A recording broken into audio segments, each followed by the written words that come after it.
How you doing, YouTube? Matt with Massive Beer Reviews back with yet another review, and it is Old Ale time.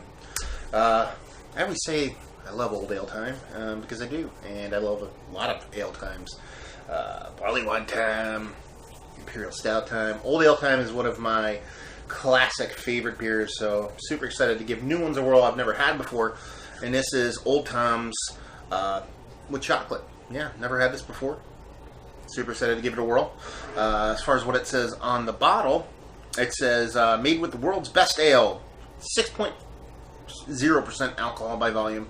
A little bit on the low side, especially for an old ale, but hey, such is life. World Beer Awards, World Best Ale. Excuse me. Robinson's Chocolate Old Tom malt beverage with chocolate added. On the back here we have Old Tom is a legend amongst ales. First created by the Robinson family in 1899, it has won almost every brewing accolade, including being voted the world's best ale. In this ale, we have blended Old Tom with delicious chocolates, specially made by the renowned chocolatier Simon Dunn. The result is the delicious, indulgent drink, warming and velvety smooth. If you like this ale, you should also try Old Tom Ginger, which I've never had and I've never seen before. I'm not sure if we get that in my area. I'm sure I can get it if I can get this. But anyway, this weird little chart in the back telling you what to see, smell, and look for. This sees dark mahogany, smell chocolate molasses, taste rich sweet chocolate and roasted. First off, I've reviewed the Old Tom straight up before, and I liked it. It was a little bit small for me, but it was very reminiscent of the old ales that I really, really do like. I'm looking for a date code on here, and I don't see one, so I assume this is going to have a little bit of time on it, but we're going to find out. Bottle-wise, it's super awesome. I mean, quintessential, classic, British-style old ale bottle. Everything about it just reeks of old school on it, from the glass etch to the label design. Everything about it is super awesome. So, there you go. Let's see what this sucker has to offer.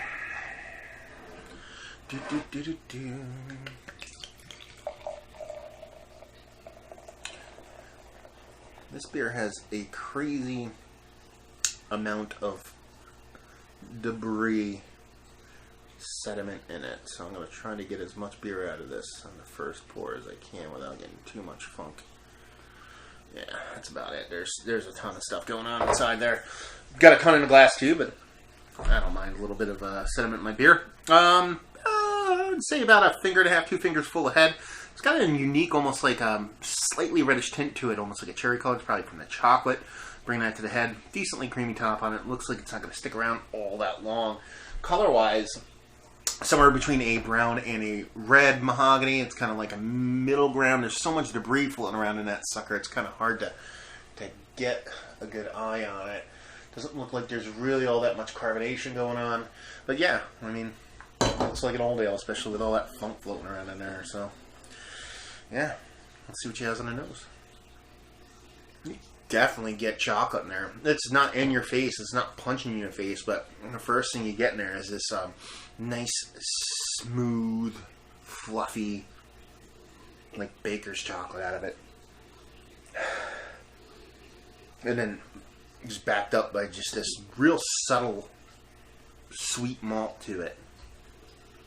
But yeah, it's almost like you're smelling, like if you ever took like a powdered chocolate and threw it into a recipe, or you threw it into a glass to make like a chocolate milk or something like that, and you just get that slight, ever so slightest waft of the chocolate from the powder puffing up. It's kind of like that's what you're getting. It's very subtle, but it's very cool.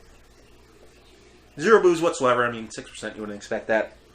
Other than that, slightest bit of like breadiness to it, and that's pretty much it. I mean, it smells nice. It smells very subtle but nice. So yeah, I mean, it looks pretty good.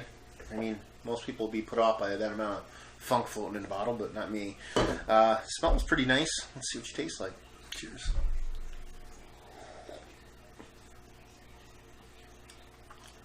That's a really nice beer.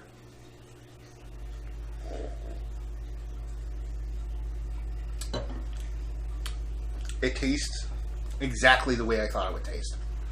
It tastes like a semi-aged 6%, low ABV, chocolate old ale. I mean, what do they taste like?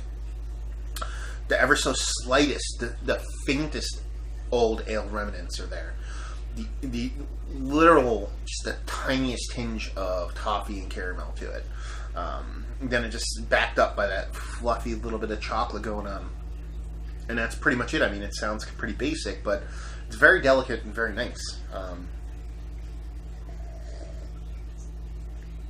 I dig it.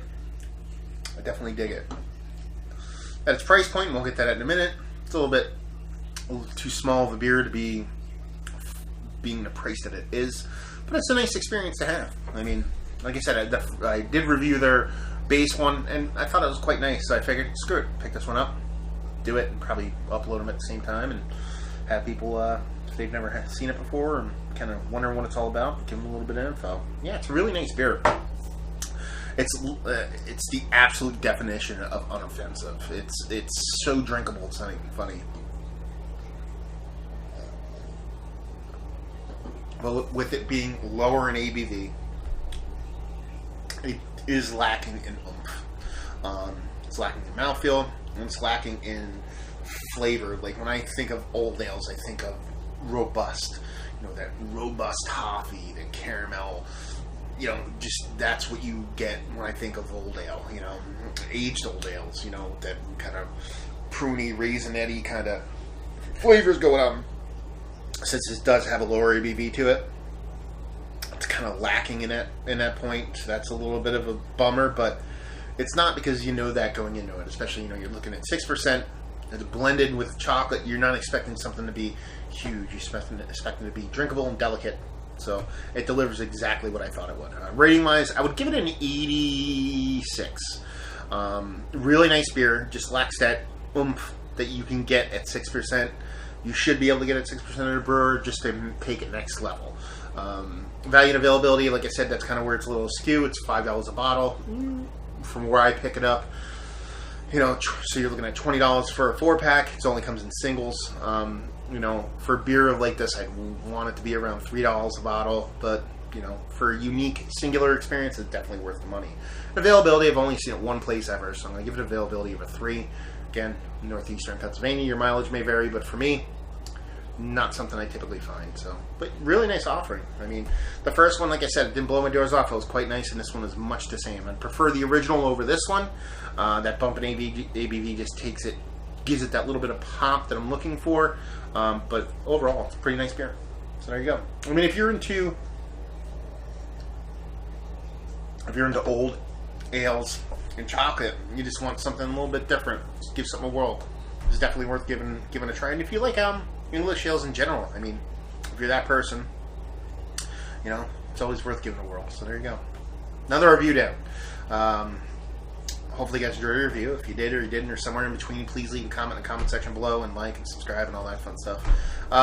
If you'd like to check us out anywhere else on the internet, Facebook, Twitter, Instagram, Untapped, Massive Beers in all 4 of those places. And yeah, another review in the book. So hopefully you guys enjoyed the review. Hopefully you enjoyed a nice English old ale right now. And hopefully see you next time. Cheers.